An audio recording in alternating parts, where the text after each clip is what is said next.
Irène Chagnot propose Voyage sans passeport.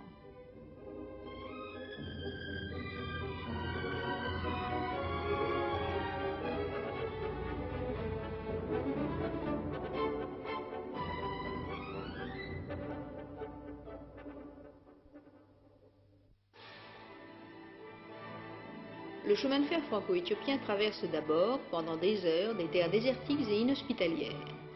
Puis il grimpe lentement pour arriver à Addis-Abeba, qui se trouve à 2500 mètres.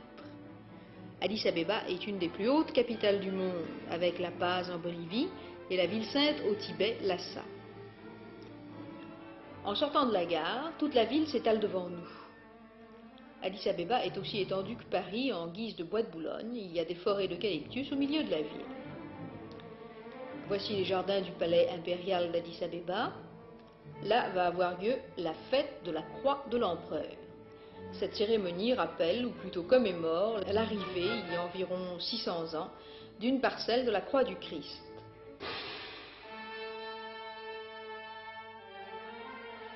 Devant l'empereur sont rangés les depteras.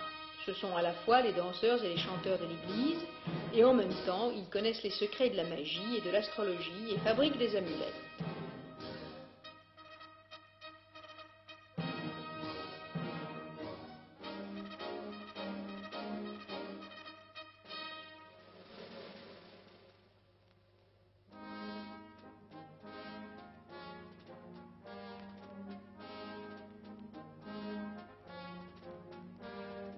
Ils tiennent d'une main leur bâton de prière ou reposoir, sur lequel ils s'appuient parfois pour se délasser, et de l'autre main un sistre.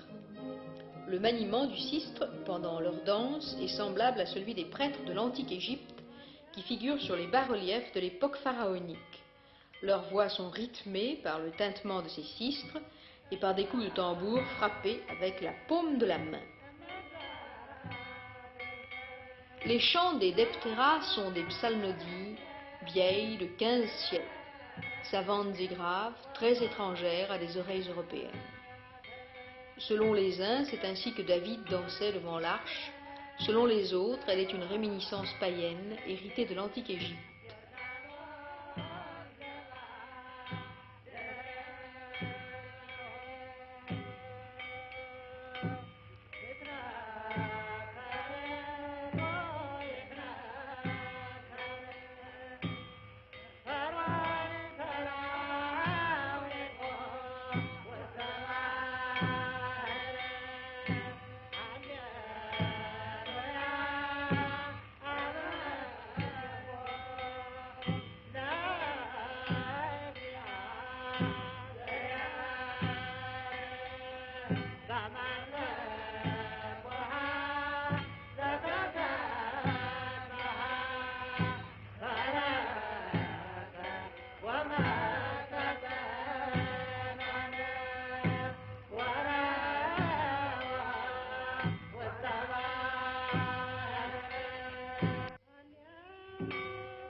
Les laquais du palais apportent sur des plateaux d'argent des bouquets de fleurs des champs.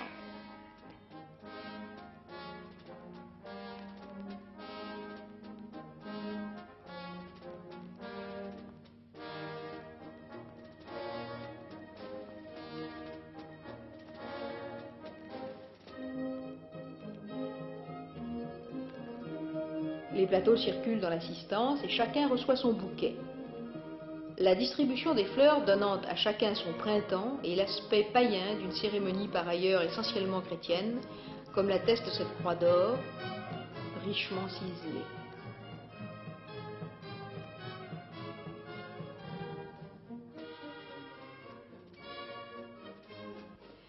Addis Abeba est en liesse, car la ville fête son empereur, Haïlé Sélassié. Nous sommes au théâtre d'Addis Abeba, construit par des Français et inauguré pour la circonstance. On y joue une pièce en 3 actes, en amharique, du Premier ministre. L'empereur décide que 2 actes suffisent. Le 3e a été coupé par ses soins.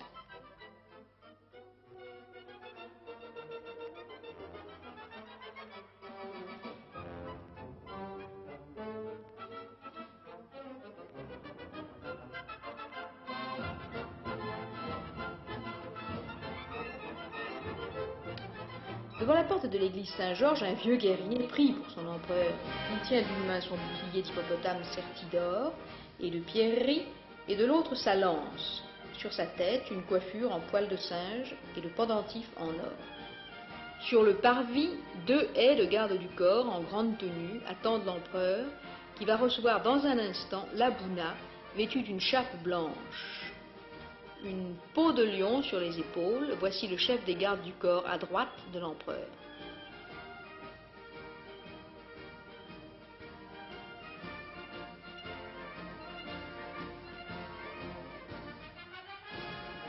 Le cortège se forme et s'avance lentement vers l'église Saint-Georges.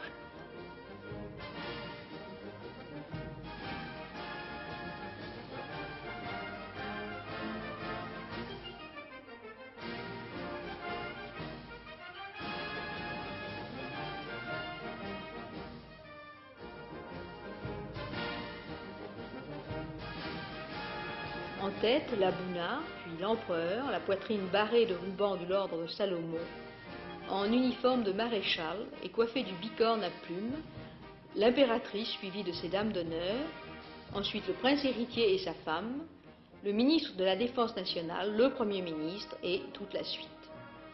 Pénétrons à leur suite dans l'église où le service va se prolonger pendant 2 heures. En même temps, il se passe beaucoup de choses sur le parvis. L'arrivée du carrosse fabriqué spécialement en Belgique pour cette occasion et qui prendra les souverains à leur sortie, et la danse des prêtres accompagnée de leurs tambours.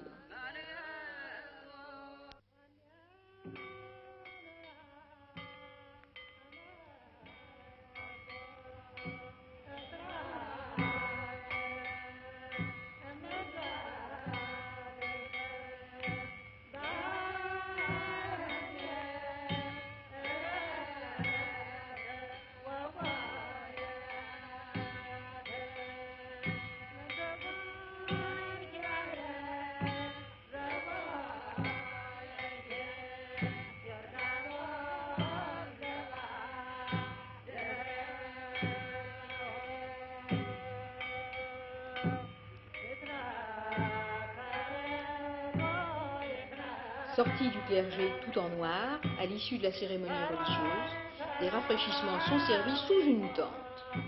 L'empereur la quitte, suivi des serviteurs qui portent des parasols, tel Salomon.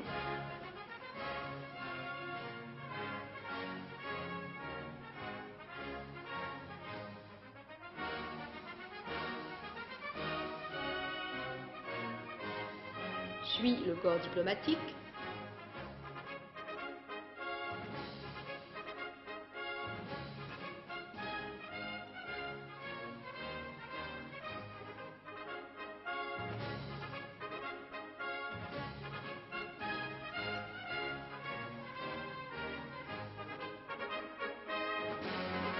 Les cavaliers galas vont défiler devant leur empereur. Certains portent des coiffures en poil de lion.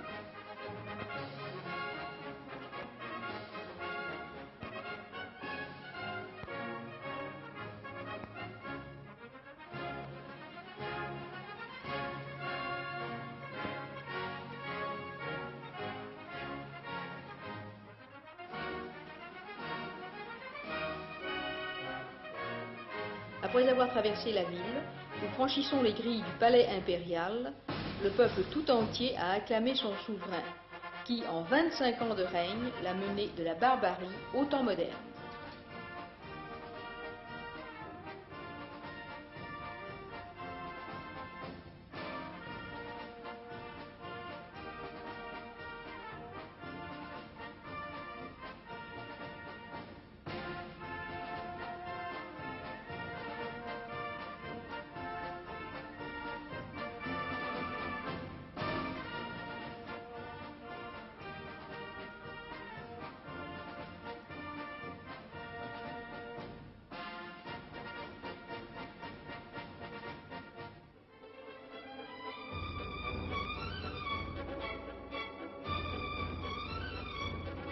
Irène Chagnaud vous a proposé Voyage sans passeport, montage René Gary, script Jacqueline Loire, son Alain Gauthier, illustration sonore Dominique Paladil, réalisation Solange Peter.